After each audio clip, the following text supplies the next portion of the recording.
ओम नमो भगवते वासुदेवाय।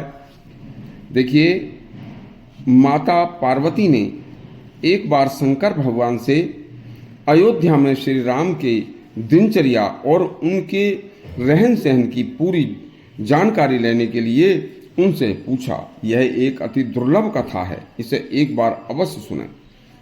जब कैलाश पर्वत पर एक बार भगवान शिव माता पार्वती के साथ प्रसन्न मुद्रा में बैठे थे, तब माता पार्वती ने प्रभु से सविनय प्रार्थना की कि हे प्रभु, मुझे श्री राम के अयोध्या निवास करने पर जो उनकी दिनचर्या है उसके बारे में पूरा वृतांत बताइए। उनका रहन सहन, उनकी दिनचर्या कैसी है।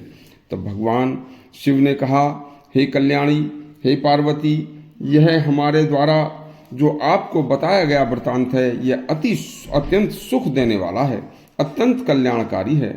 इसे जो भी सुनेगा उसका कल्याण होगा और उसे इसका सुफल मिलेगा।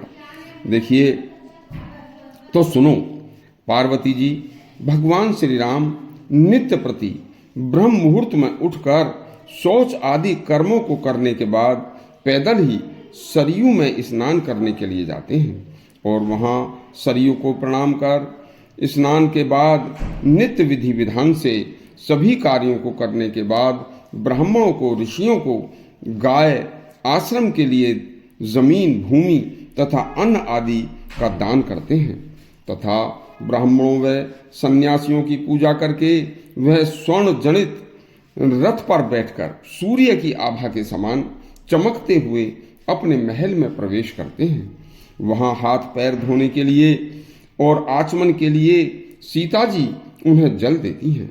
इसके बाद सीता जी को साथ लेकर श्री राम यज्ञशाला में जाते हैं और यज्ञशाला में जाकर यज्ञ करते हैं। इसके बाद स्फटिक से निर्मित मेरे नाम के शिवलिंग की पूजा करते हैं। इसके बाद सीता जी द्वारा लाए गए विविध प्रकार के पकवानों से तथा दान से ब्राह्मणों से आशीर्वाद प्राप्त करते हैं। इसके बाद तुलसी, गुरु, गाय व अगस्त मुनि का पूजन करके वे अपने वशिष्ठ गुरु का पूजन करके सूर्य भगवान का पूजन करते हैं। इसके पश्चात ब्रह्म यज्ञ पूरा करके गुरु वशिष्ठ से सीता जी के साथ पुराणों की कथा सुनते हैं। इसके पश्चात पुनः गुरु वशिष्ठ जी की पूजा करके सीता व सभी बंधु बांधवों के साथ गौघृत से बनाए हुए व सीजन के सभी फलों का सात्विक भोजन करते हैं।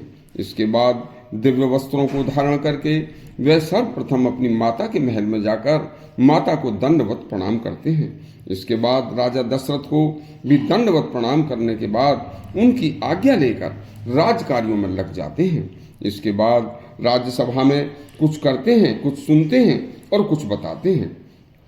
इसके पश्चात दोपहर को वे शेष संध्या को संध्या के भजन आदि से पहले सरयू में फिर दोबारा स्नान करते हैं तथा संध्या भजन के बाद वह रात्रि को भोज बंधु बांधवों व इष्ट मित्रों के साथ भोजन करते हैं और फिर इसके बाद 100 कदम चलकर सीता जी के साथ अपने महल में रात्रि विश्राम करते हैं।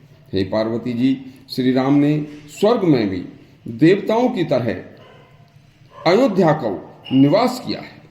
श्री राम के प्रभाव से हर वस्तु में फल, फूल, समय पर वर्षा, हमेशा सुंदर मंद सुगंध वायु का संचालन होता रहता है। हे पार्वती जी, हर कार्य प्रकृति के बिल्कुल ठीक समय पर होते हैं तथा कभी अनावृष्टि, सूखा नहीं होती तथा कभी अतिवृष्टि, बहुत ज्यादा वर्षा भी नहीं होती। देखिए, कहीं कोई अयोध्या में चोर नहीं है, किसी को किसी का भय नहीं है। हे पार्वती जी, श्री राम के प्रभाव से अयोध्या बैकुंठ बन गई है। शिव जी कहते हैं, हे गिरिराज पुत्री, जो इस भगवान के अयोध्या निवास की कथा को सुनेगा तथा उसका अमंगल नहीं होगा। हे गिरिराज पुत्री, हे कल्याणी, तुम जो कुछ भी आपने आज मुझसे यह पूछा है, यह सब मैंने आपको बता दिया। श्री राम जो कुछ करते हैं वह सब मंगल प्रदान करने वाला है। हे पार्वती, अयोध्या में हिंसा का कोई भय नहीं है तथा सभी अयोध्यावासी, नगर नारी, पवित्र मन, पूर्ण सात्विक धर्म पूर्ण जीवन व्यतीत करते हैं। श्री राम के अयोध्या रहते हुए किसी के अकाल मृत्यु नहीं होती, कोई व्यक्ति कोढ़ी आदि भी नहीं होता, कोई किसी को कष्ट भी नहीं पहुंचाता।